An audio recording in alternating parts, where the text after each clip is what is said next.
Bom dia a todos, que a graça e a paz do Senhor Jesus esteja com cada um dos irmãos, todos aqueles que recebem essa transmissão. Essa transmissão é um estudo bíblico dominical da Igreja Presbiteriana de Nova Vista, que ainda realizamos de forma virtual. Oramos para que Deus nos dê as condições para retomarmos os nossos encontros dominicais. Enquanto isso ainda não é possível, participe, receba, retransmita as mensagens, estudos que temos feito aqui através dos canais da nossa igreja. Eu convido aqueles que recebem esta transmissão agora, nesta manhã, a cantarmos o hino 288, a mensagem real. O hino 288, que é o hino do nosso Inário Novo Cântico.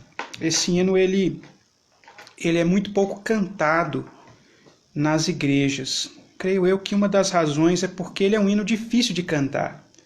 Ele não é um hino muito congregacional nesse sentido, por causa da maneira como ele foi composto. Mas é um hino de uma grande beleza, que traz uma mensagem que está afinada com aquilo que estudaremos hoje, agora pela manhã. Portanto, o hino 288, a mensagem real. Sou forasteiro aqui, em terra estranha estou, celeste pátria sim, é para onde vou. Embaixador por Deus, do reino lá dos céus, venho em serviço do meu Rei. É a mensagem que me deu, provinda lá dos altos céus, que vos reconcilieis com o Senhor, Rei meu, reconciliai-vos já com Deus. Por Deus mandado está que o homem pecador, arrependido já, se chegue ao Salvador. Pois quem o receber no reino vai viver. Venho em serviço do meu Rei. É a mensagem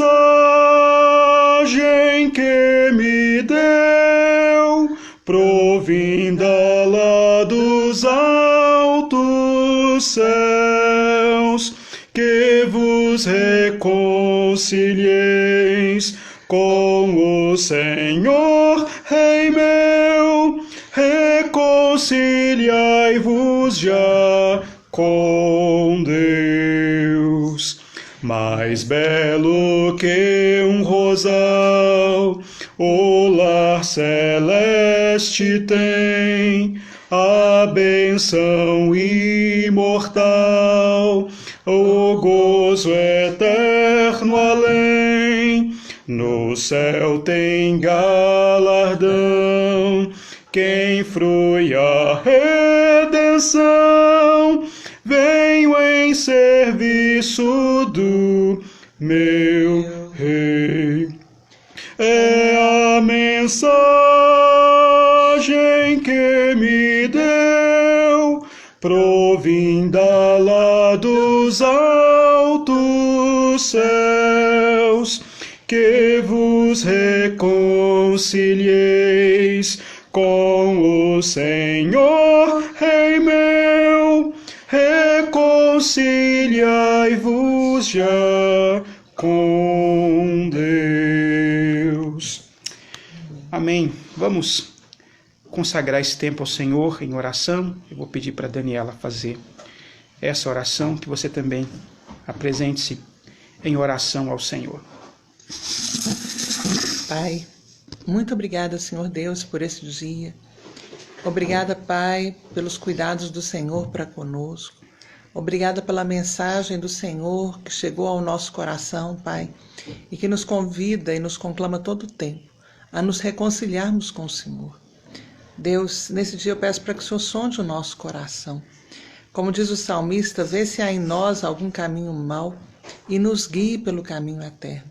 Pedimos ao Senhor, Deus, para que durante esse tempo que a gente estiver estudando a Tua Palavra, para que o Senhor nos ensine, para que o Senhor nos oriente, para que o Senhor possa trazer para nós, Deus, direcionamentos, que o Senhor possa trazer consolo, Deus, que o Senhor possa trazer renovo para o coração de cada um de nós quando a gente estiver meditando na Tua Palavra.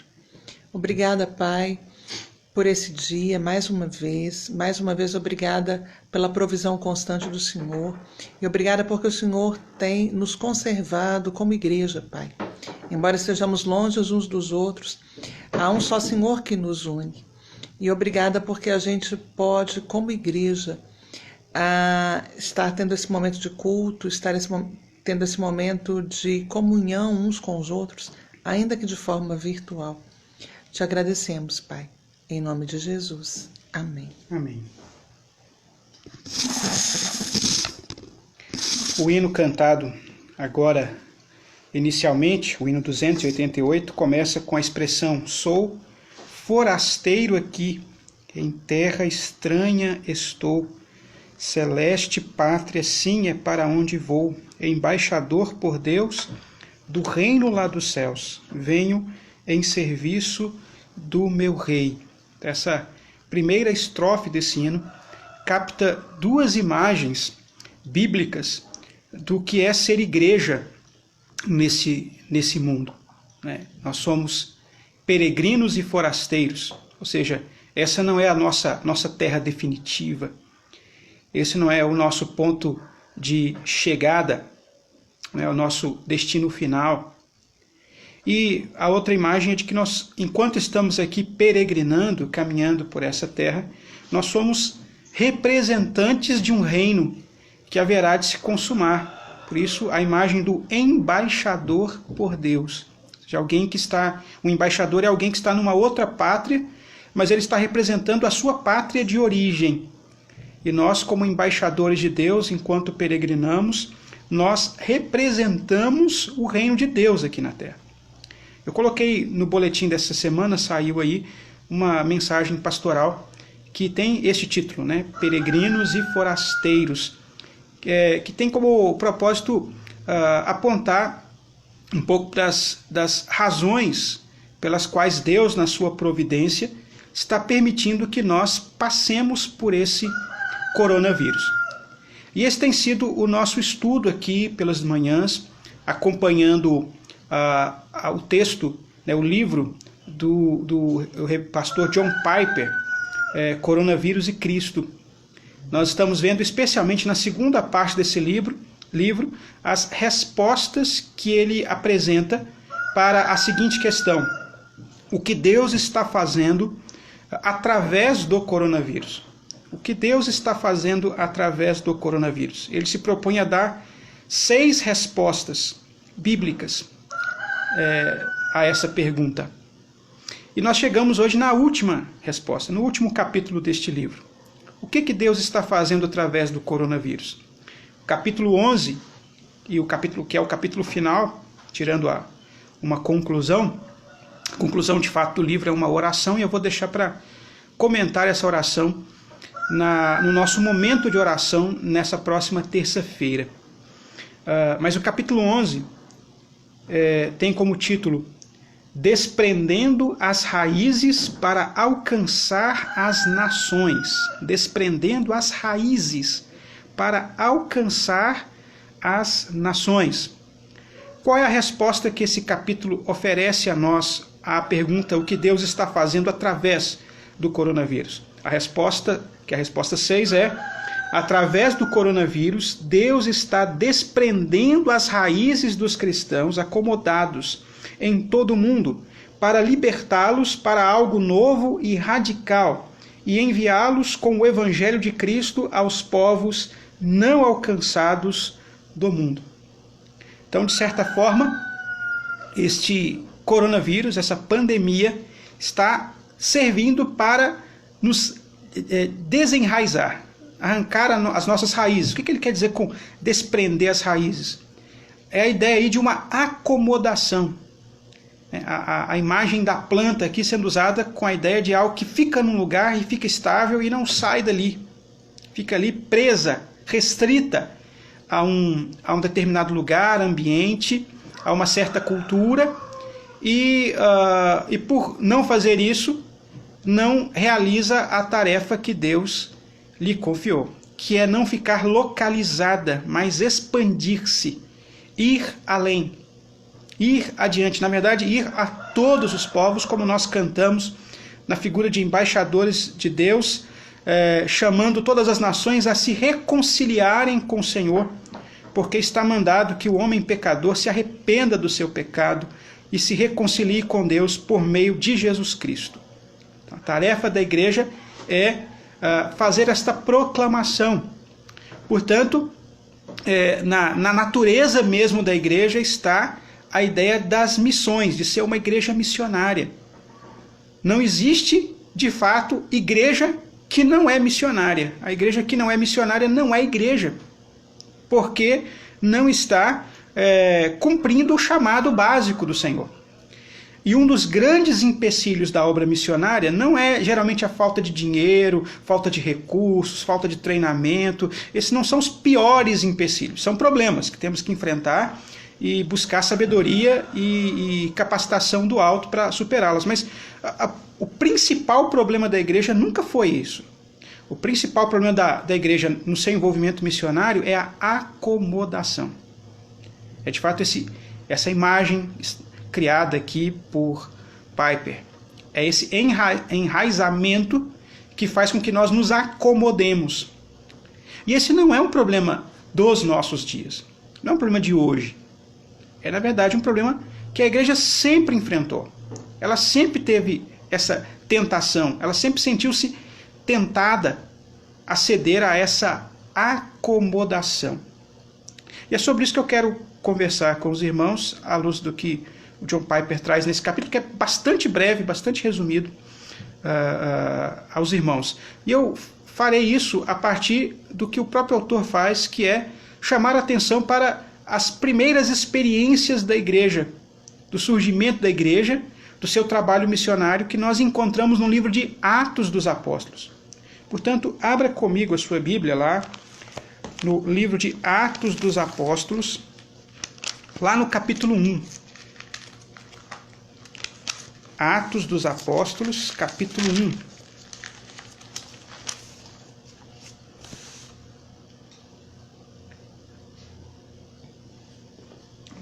Eu vou falar muito sobre Atos, então eu quero que você tenha em mente o que esse livro é. Esse livro, na verdade, ele é uma espécie de continuação. Ele o título dele original, na verdade, não é nem Atos dos Apóstolos, mas é o segundo tratado, conforme o próprio autor o identifica logo no primeiro versículo desse livro. E ele fala a quem ele dirige, né, a quem ele endereça esse livro, que é um sujeito chamado Teófilo, que parece, segundo o nome, a expressão que ele é atribuída logo no livro de Lucas, que seria o primeiro tratado, ou seja, o Evangelho de Lucas é o primeiro tratado, o livro de Atos, da autoria do mesmo homem, Lucas, seria o segundo tratado. Teófilo seria alguém excelentíssimo, que é um termo que aparece em Atos, se referindo a autoridades romanas, autoridades nobres, pessoas de importância.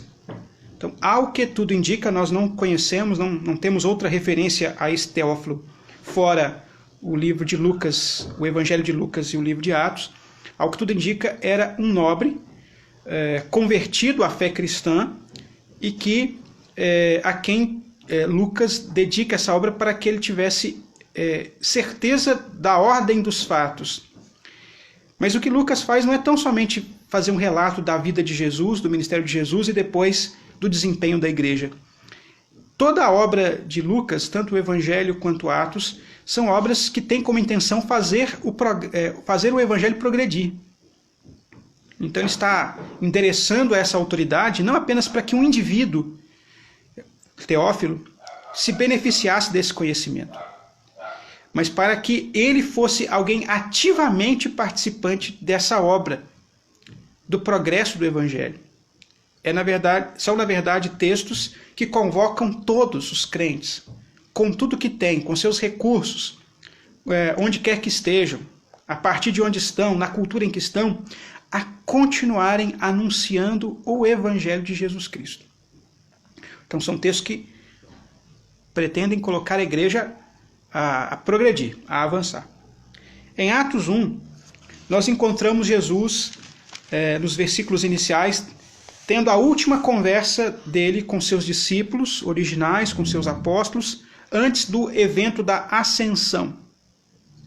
E nessa conversa, nós entendemos que aqueles discípulos tinham muitas questões, havia muitas questões a serem resolvidas, e uma das perguntas que eles fazem para Jesus, na verdade a última questão que eles fazem para Jesus, denuncia muito dos valores que estavam no coração deles. Está no versículo 6. Então, Atos dos Apóstolos, capítulo 1, versículo 6.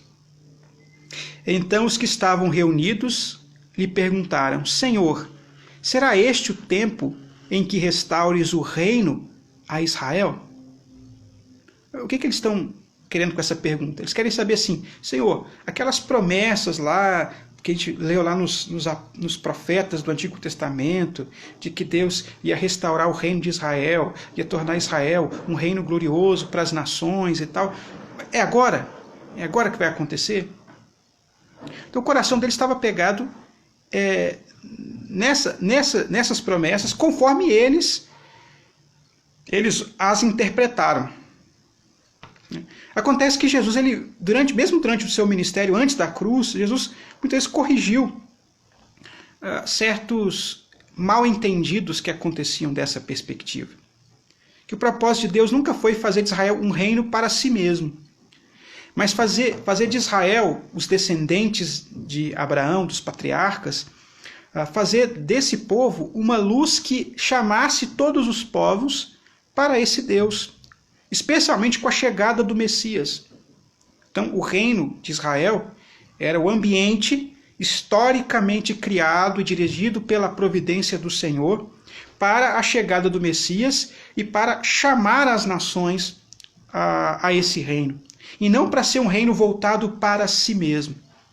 Os discípulos ainda estavam com as suas ideias bastante influenciadas por esse projeto interno de Israel. Por isso a pergunta. E por isso também a resposta tão importante que Jesus dá. Versículos 7 e 8.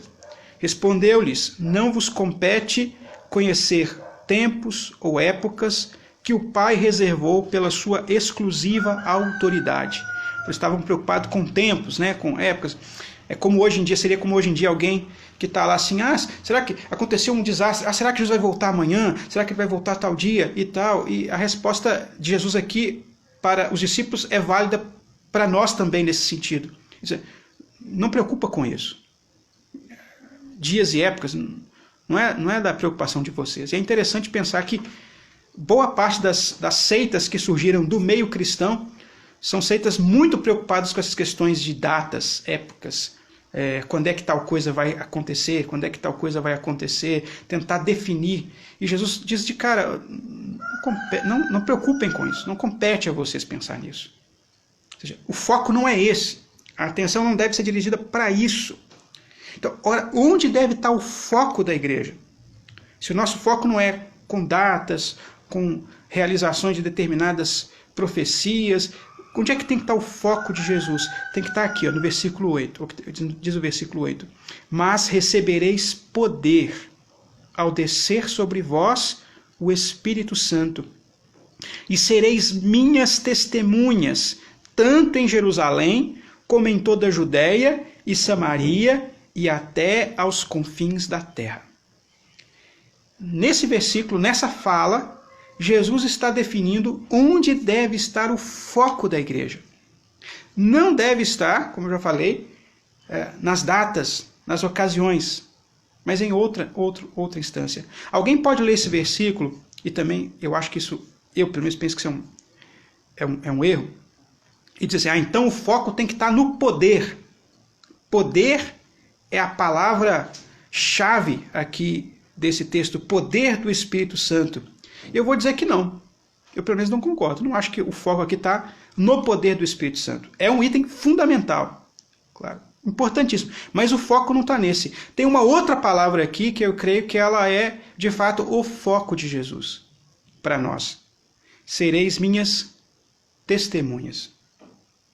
O foco de Jesus é ser testemunha. Sabe por que essa palavra ela é até mais importante do que a ideia do poder do Espírito Santo? É porque ser testemunha mostra por que Deus nos concede poder do Espírito Santo. Para que Deus concede poder do Espírito Santo?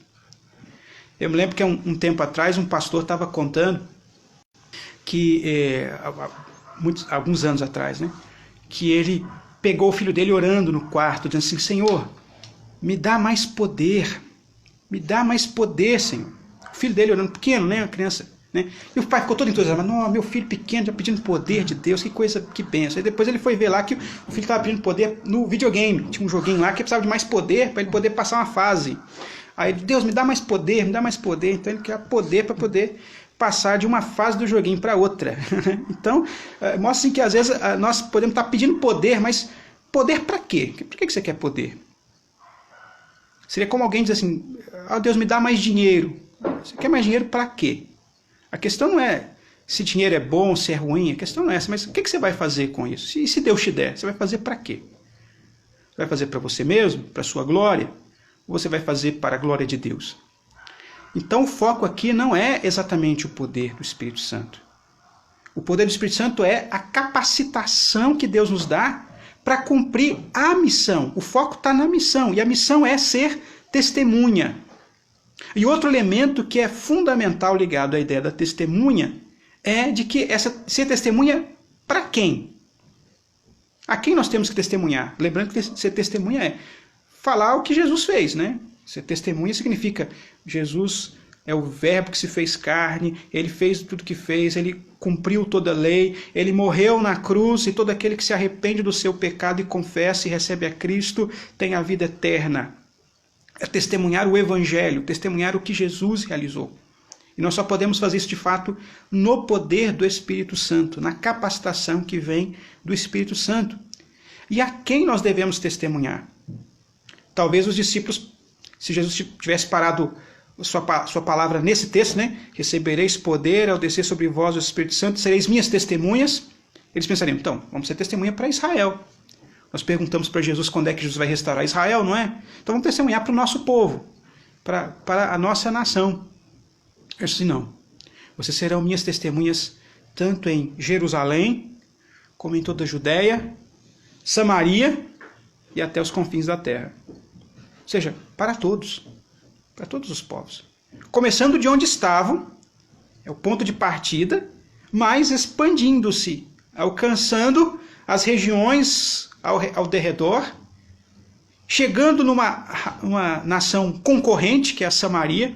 Então os irmãos já têm familiaridade com a Bíblia, sabem que a referência de Jesus a Samaria, que ela é provocativa, ela provoca porque Jesus faz questão de citar um povo com quem os judeus abertamente não se davam bem, estavam brigados, eram hostis. Então é dizer, pregar o evangelho para o seu inimigo, para aquele que concorre com você, para aquele que te odeia, e para todos os povos, aqueles que você não conhece, aqueles que você nem sabe que existem ainda, que podem estar lá numa ilha isolada, deserta, que nunca teve contato com ninguém, até os confins da terra. Então, confins da terra dá a ideia de para todos, para todas as nações, para todos os povos. Então, o ponto aqui de Jesus, o foco de Jesus é ser testemunha. Para isso era preciso que a igreja fosse revestida dessa capacitação, desse poder. E Deus fielmente o faz. Ele manda que seus discípulos regressem a Jerusalém, permaneçam reunidos, eles permanecem reunidos em oração e eles aguardam o cumprimento dessa promessa. E ela acontece numa festa típica judaica chamada Pentecostes. Os irmãos vão ver aí no boletim da igreja que esse período que nós vivemos dentro do chamado calendário cristão é o chamado período do Pentecostes, o período que foi encerrada o período da Páscoa, e da Páscoa até o Pentecostes decorrem aí certos dias, né? Número de dias aí. Então esses dias, esse tempo, é o tempo do Pentecostes. É chamado Pentecostes porque era penta, né? Eram 4 semanas, né? 5 semanas, né? Que decorre entre o final da Páscoa e essa celebração, que é uma celebração que vem do Antigo Testamento, que tinha a ver com as festas relativas à colheita, aos frutos que Deus dava ao seu povo. Era uma festa de gratidão a Deus. Então Deus, ele escolheu essa data, ele escolheu o Pentecostes como a data para o derramar do seu Espírito Santo, para mostrar que aqueles sobre quem o Espírito foi derramado eram os primeiros frutos de uma grande colheita que Deus estava para fazer ainda em todo o mundo. Então aqueles que receberam esse revestimento de poder do Espírito Santo são os primeiros frutos de uma grande expansão, de uma grande colheita.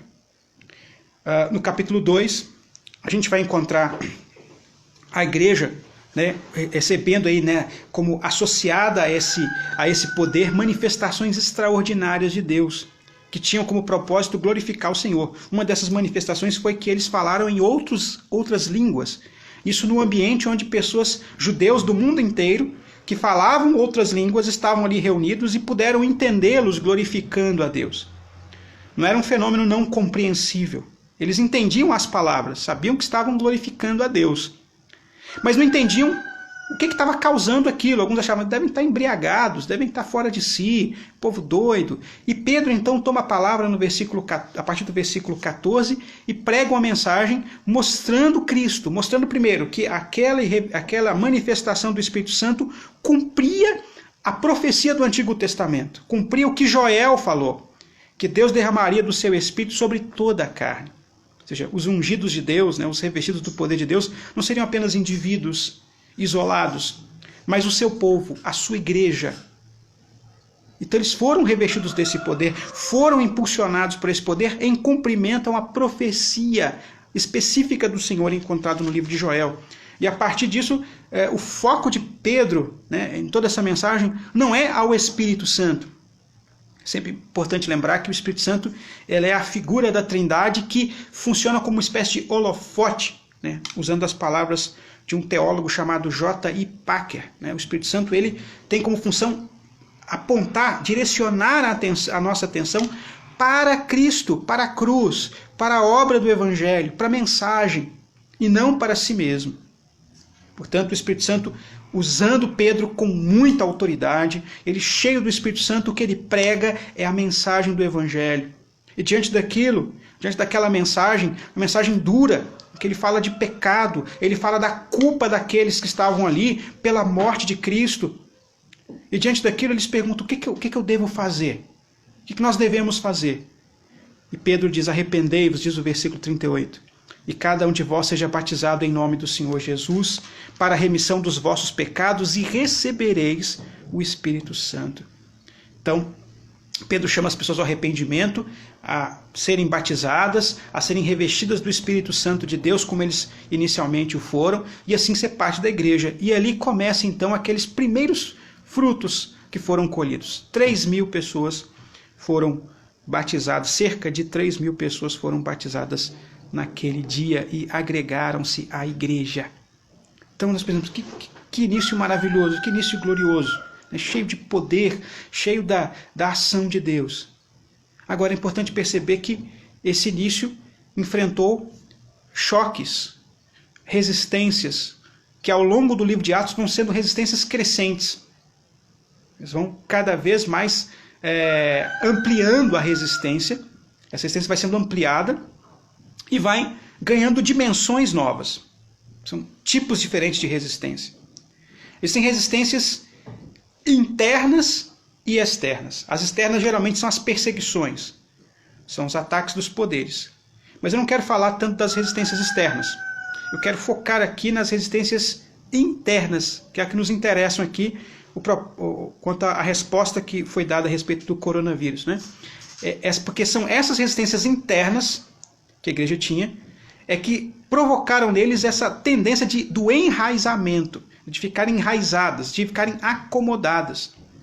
Logo no capítulo 3 acontece um fato interessante, que é bem representativo disso. Estou pegando aqui o livro de Atos, né? Correndo através do livro de Atos. Se você entrou aí no meio da minha conversa, eu estou caminhando dentro de Atos dos Apóstolos, tá certo? Então, a igreja está lá vivendo a dinâmica da fé interna, mas no capítulo 3 nós encontramos Pedro e João, né, os dois apóstolos, fazendo o quê? Subindo ao templo para a oração da hora nona. Isso é muito interessante pensar, né? Que a igreja ela era composta inicialmente de judeus, era o povo de Israel. E Pedro e João, embora que já tendo recebido aquela promessa do Espírito Santo, que foi prometida por Jesus, eles ainda mantêm os hábitos, as tradições herdadas dentro do seu povo.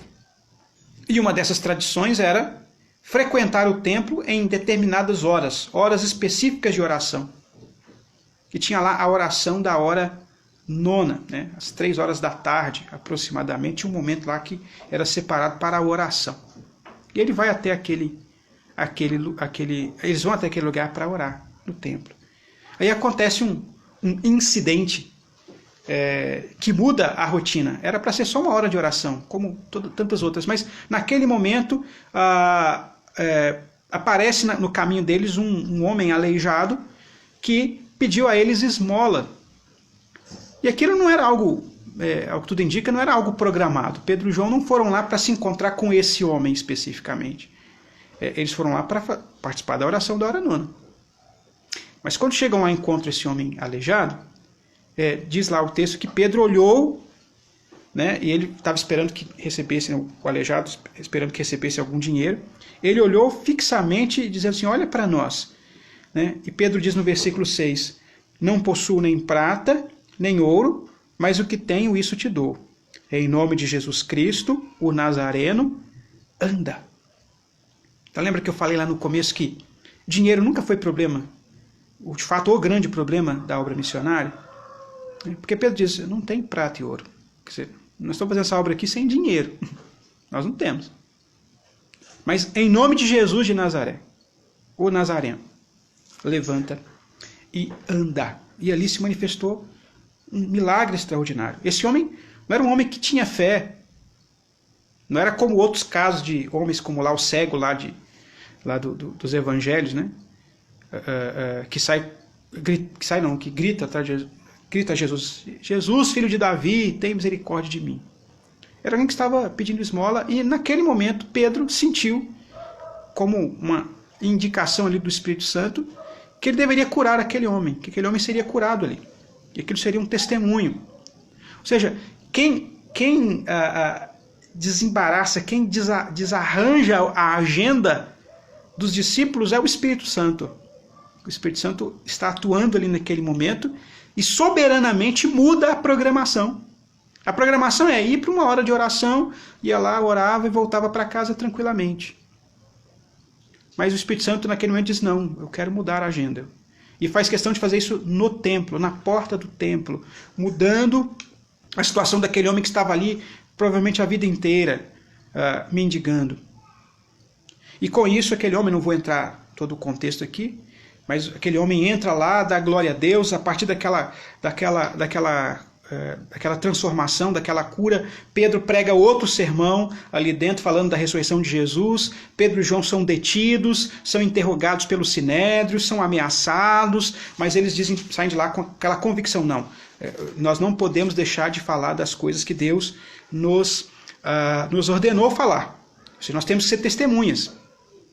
Então, observe que dentro da providência de Deus, Deus já estava dando um indicativo importante de que aquele templo fixo não serviria mais como referência para a espiritualidade daquele povo que estava sendo trazido à existência pelo mover do Espírito Santo de Deus. E isso vai ser algo muito difícil para os discípulos entenderem.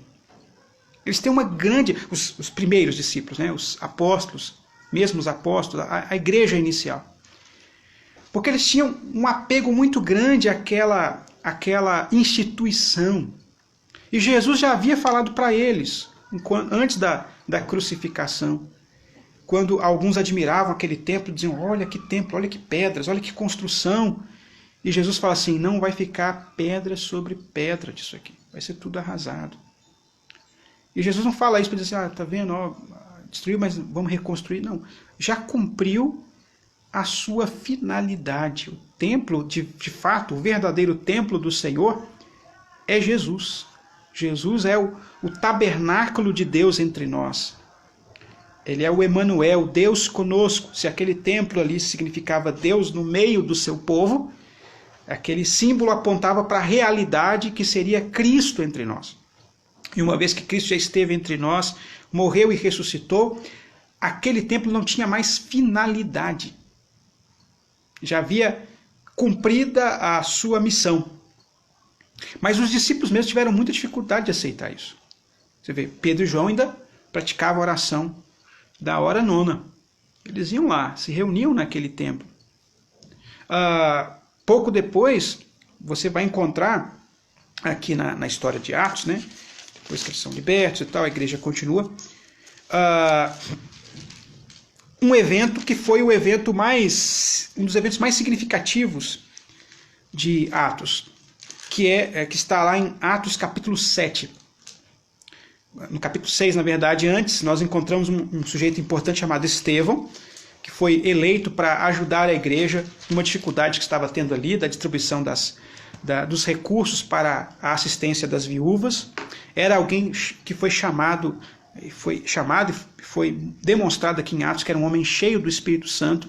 Alguém também através do qual o Espírito Santo realizou curas extraordinárias, pessoas foram curadas através do ministério dele, e que ele contestava o sinédrio, chamado sinédrio lá dos libertos, a sinagoga, na verdade, desculpa, a sinagoga dos libertos, ou seja, ele era um daqueles de fora de Jerusalém que tinha chegado a Jerusalém para participar do Pentecostes, se converteu ali e agora estava ali participando de uma sinagoga que era uma sinagoga específica daqueles de fora.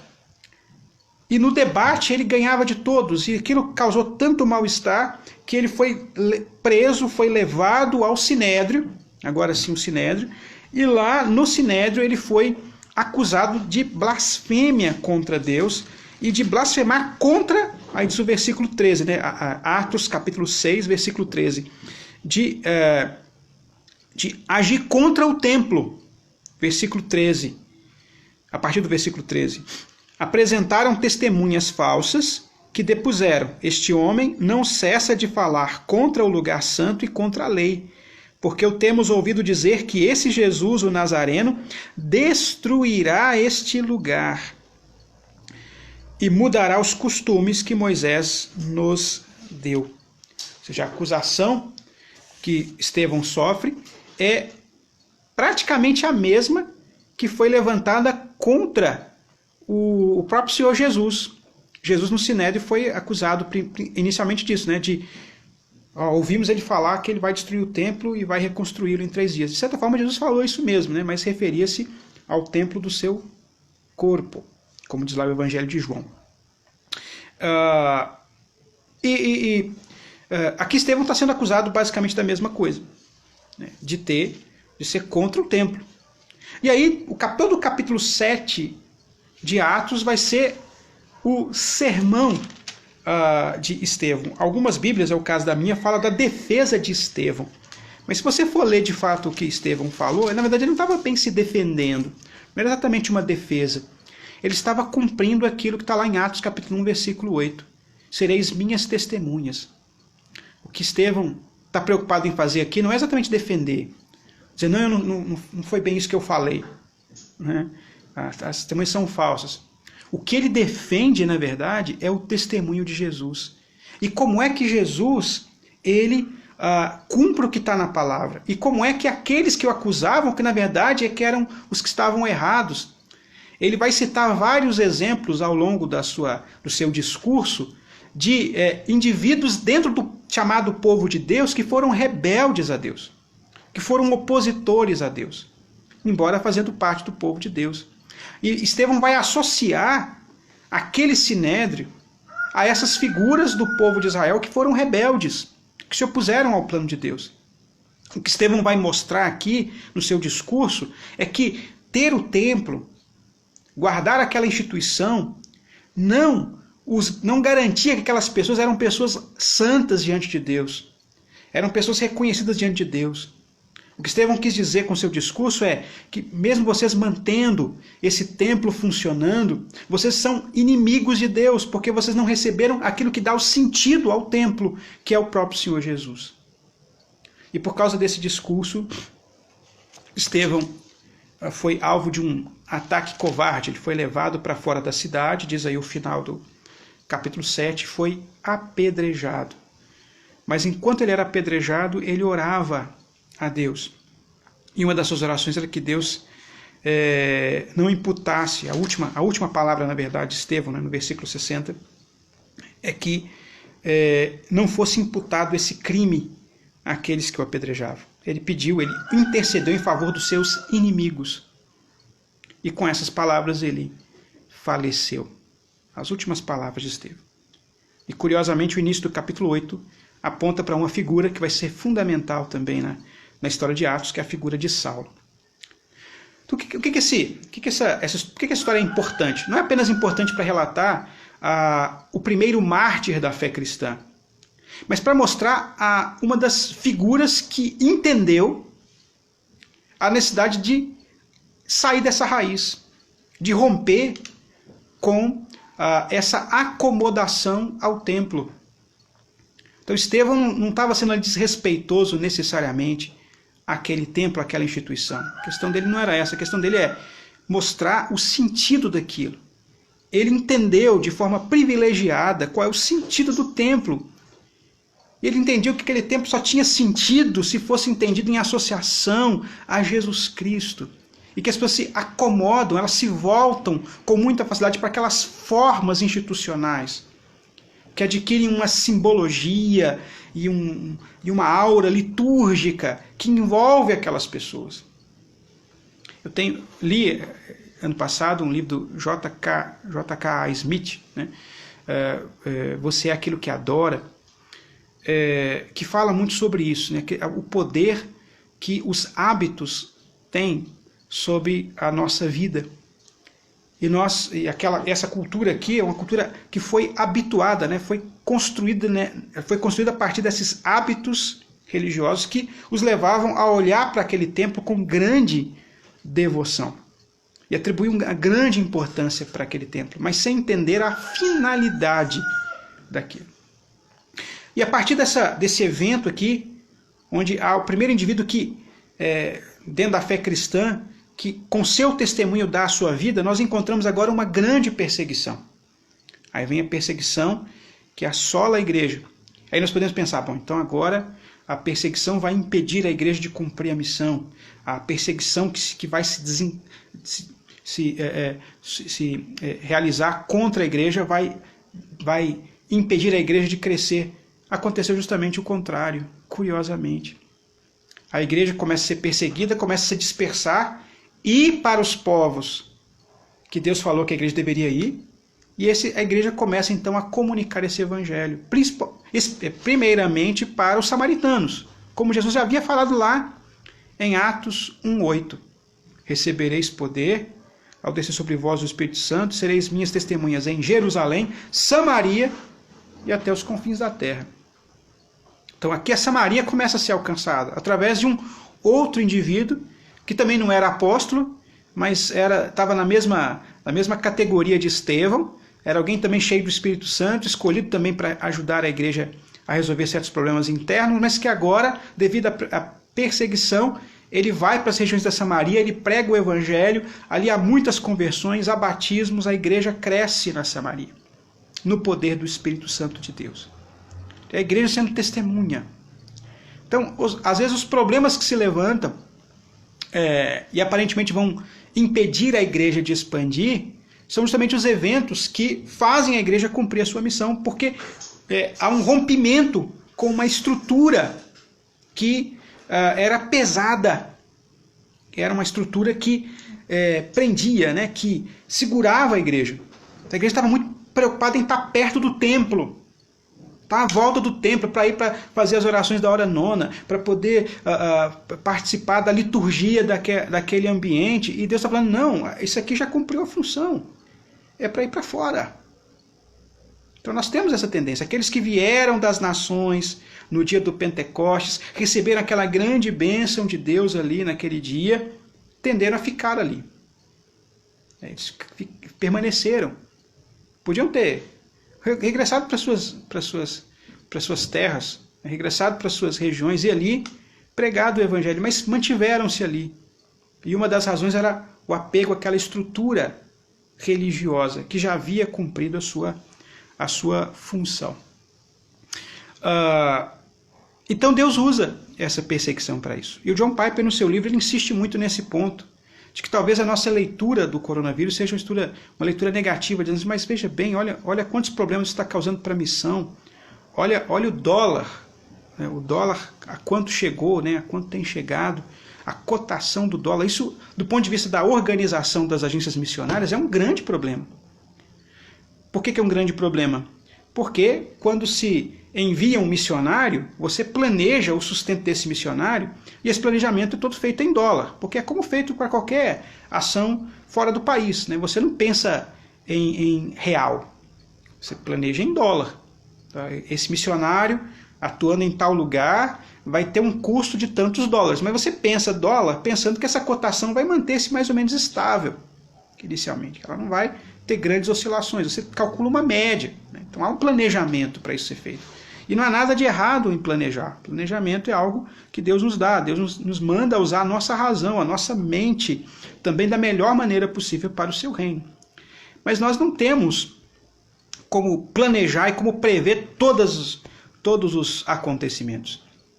Nenhuma agência missionária que havia fechado o seu balanço, talvez ali no final de 2019, colocou lá na sua previsão de que haveria uma pandemia. E por causa dessa pandemia, o mercado financeiro seria afetado e o dólar atingiria níveis tão absurdos. Isso está causando um grande problema. Como é que nós vamos agora manter esses missionários com os recursos que tendem a diminuir, porque a arrecadação das igrejas está caindo? No caso da nossa Igreja Presbiteriana do Brasil, o que nós recolhemos das igrejas que vai como oferta para o Supremo Concílio, boa parte desses recursos que vão são justamente para as agências missionárias, para a agência missionária, né, a APMT, a Agência Presbiteriana de Missões Transculturais. Como é que a gente faz para esses recursos estão caindo e a necessidade da manutenção dos missionários lá fora está crescendo? Então, do ponto de vista da organização, é um problema. Um problema sério. Ontem mesmo teve uma live, né, que a PMT promoveu, no sentido de chamar a igreja a ajudar com ofertas voluntárias para isso. E de fato temos que fazer isso mesmo, chamar a igreja à voluntariedade. Mas, apesar de vermos isso como um grande problema, essas mudanças que chacoalham a igreja, que mudam até mesmo a estrutura, nos despertam, num certo sentido. Nos despertam a sermos mais dependentes de Deus, porque às vezes nós tendemos, né, é uma tendência, a gente a se acomodar com o planejado. Que nós conseguimos planejar, cotar, distribuir verbas e tal, e de repente esse evento que vem e tira tudo, tira o nosso chão, faz com que a gente lembre o seguinte: olha, nós dependemos de Deus. Nós dependemos do Senhor. Ele é o dono de toda a prata, todo o ouro. Ele é o Deus soberano sobre as nações, como o Piper insiste no primeira parte desse livro, o tempo todo mostrando Deus na sua soberania, Deus no seu caráter, né, santo, nos seus atributos eternos, dirigindo todas as coisas para o louvor da sua glória. Esse evento não escapou a soberana ação de Deus. Isso nos leva de volta a buscar em Deus, a buscar no Senhor recursos, a orar a Ele, dizer: Deus, pensamos assim, planejamos assim, mas essa é a realidade que está diante de nós. Ajuda-nos. Não é pensar assim: vamos cortar a obra missionária, vamos deixar de investir nos missionários porque nosso recurso caiu. Várias pessoas falam isso, né? E muitas vezes isso é verdade, uma triste verdade. Quando tem que se cortar algum custo na igreja, o primeiro custo que é cortado é a oferta missionária, a oferta aos missionários. E, infelizmente, tristemente, isso acontece com muita frequência, né? Porque é mais fácil eu cortar um recurso que eu estou enviando para alguém que eu não estou vendo, com quem eu não estou convivendo, do que cortar um custo de algo que eu estou vendo aqui, que é o do meu convívio do dia a dia. Mas esse ato de cortar, né, de aparente perda, muitas vezes é uma grande bênção para a igreja, porque ela volta a depender do Senhor, ela volta a depender de Cristo, ela volta a focar no que é o fundamental. A igreja estava, antes do evento Estevão, ela estava tendendo a olhar para dentro de si, a ficar encruada, como nos dizem, né? Ficar voltada para dentro de si mesma, auto-interessada. Aí, de repente, esse evento Estevão, o martírio de Estevão, faz: peraí, mas por que Jesus nos chamou? Ele nos chamou para ficar aqui dentro, resolver só os nossos problemas internos? Não, ele nos chamou para ir para as nações, para ir para os povos, e depender dele, e crer nos recursos que ele vai nos confiar, que ele vai dirigir a nós. Então esse evento aqui em Atos causa esse rebuliço, e ao mesmo tempo nós vemos Deus manifestando o seu poder. A igreja não para, ela continua crescendo, ela continua avançando. E há vários outros exemplos, eu falei posteriormente, né, também um outro evento que vai ser um grande marco na igreja, é que Saulo, que era um dos motivadores daquela perseguição, era um dos grandes promotores daquela perseguição, ele de forma extraordinária se converte, está no capítulo 9. Então, às vezes nós olhamos para o evento coronavírus, dizemos assim: mas isso vai acontecer assim, os técnicos dizem uma coisa, os governantes dizem outra coisa e tal, mas a gente acha assim que esses homens têm algum controle. Não tem controle da história, Deus é quem tem. E Deus pode levantar um recurso de onde a gente não imagina. De repente, o pior inimigo da igreja, o mais cruel, o mais intenso na sua perseguição, é justamente aquele que Deus levanta para ser o maior proclamador desse evangelho. Que Saulo, que depois viria a ser mais conhecido como o apóstolo Paulo. Então nós não sabemos de onde é que Deus vai tirar os recursos. O que Deus vai fazer exatamente durante essa pandemia, o que Ele já está fazendo durante essa pandemia. Mas a obra dele não vai cessar, não vai parar de ser anunciada, de ser proclamada. É o que Atos nos ensina. É o tempo todo Deus chamando o seu povo, quando o povo tende a se acomodar e achar que a coisa é aqui mesmo, nós somos chacoalhados, de repente nós nos colocamos de novo na trilha da missão. Nós temos apenas alguns minutos, mas assim, a ideia central é essa que ele passa. Como eu falei, o livro termina com uma oração que eu vou deixar para falar sobre ela no nosso momento de oração na terça-feira às 20 horas, aqui através do Instagram também.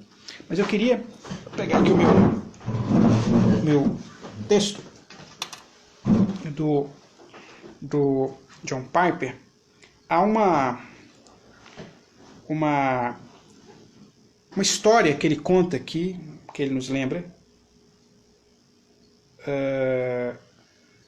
neste livro, que aconteceu com um pastor.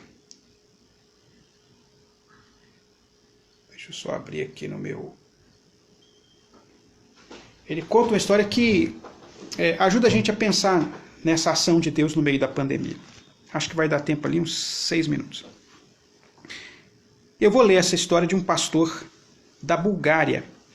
Em 9 de janeiro de 1985, o pastor Hristo Kulichev, pastor congregacional na Bulgária, foi detido e preso. Seu crime foi ter pregado em sua igreja, embora o Estado tivesse nomeado outro homem, a quem a congregação não elegeu como pastor. A Bulgária naqueles dias era um país comunista, então as igrejas eram controladas pelo Estado. Então o Estado colocava às vezes pastores, tirava pastores como funcionários públicos. E aquele homem, a igreja não tinha elegido aquele pastor, era um funcionário público, aquele pastor continuou pregando para a sua igreja e por isso ele foi preso. Seu julgamento foi um escárnio à justiça e ele foi condenado a 8 meses de prisão. Durante seu tempo na prisão, ele fez Cristo conhecido de todas as maneiras que pôde.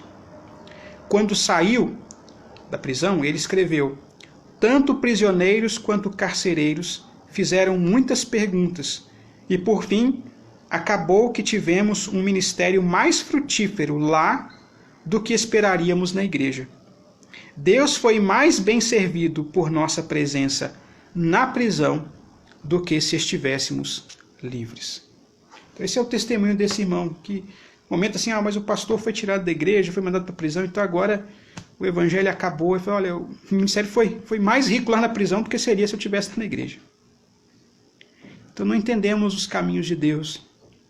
As perseguições, as privações são duras, mas sabemos que em tudo Deus tem propósitos. Todas as coisas cooperam para o bem daqueles que amam a Deus. O que nós somos chamados a fazer é manter o nosso foco na missão. O nosso foco é testemunhar de Jesus.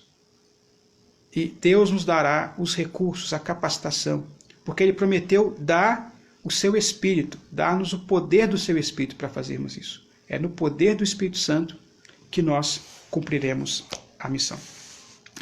Vamos orar? Senhor, obrigado pela promessa do Teu Espírito Santo, pela presença efetiva do Teu Espírito Santo já na igreja. Capacita-nos, Deus, com Teu poder, Senhor, para realizarmos a missão que o Senhor nos chamou, a sermos testemunhas do Evangelho. E, ó Deus, tem misericórdia de nós quando nós nos apegamos e nos aferramos e nos enraizamos em coisas que não permitem a nossa mobilidade, a nossa ação de ir, de anunciar, de tornar o Teu nome conhecido. Que através dessa pandemia e apesar e por meio dela mesmo, o Senhor nos capacite a mantermos Jesus conhecido, a tornarmos Jesus mais e mais conhecido. Ajuda os meus irmãos, Senhor. E ajuda-nos, Deus, para que nós possamos em breve podermos continuar compartilhando dessa mensagem através da presença do Senhor em nós, na nossa reunião regular. Oramos no nome de Cristo. Amém. Amém. Irmãos, que Deus esteja com todos. Logo mais às 19 horas, aqui através do canal do Instagram, estaremos transmitindo aqui uma mensagem do Senhor para todos. Você é, claro, mais do que convidado. E convide outros. Tá? Faça esse convite para que outras pessoas também participem conosco dessa transmissão logo mais às 19 horas, aqui através desse canal. Mais informações estão lá no boletim da igreja que os irmãos têm recebido. Estejam atentos ali. Por enquanto, nossas reuniões continuam por via da internet. Vamos ao longo da semana informando os irmãos quanto a qualquer mudança em relação a isso. Tá? Houve essa primeira abertura por parte da nossa prefeitura, mas ainda é um primeiro passo com muitas restrições. Então, caso haja uma outra decisão em relação às nossas reuniões, a retomada das nossas reuniões, nós vamos comunicar aos irmãos e vamos também comunicar o modo pelo qual essas reuniões vão acontecer, ou como elas devem acontecer. Em sendo retomadas as nossas reuniões, elas acontecerão seguindo certos protocolos. Tá? Porque, por enquanto, por exemplo, a prefeitura, por exemplo, restringe o comércio que já está aberto, por exemplo, de uso de bebedouro, isso é um problema, do tempo das pessoas permanentes no mesmo ambiente, distância entre as pessoas.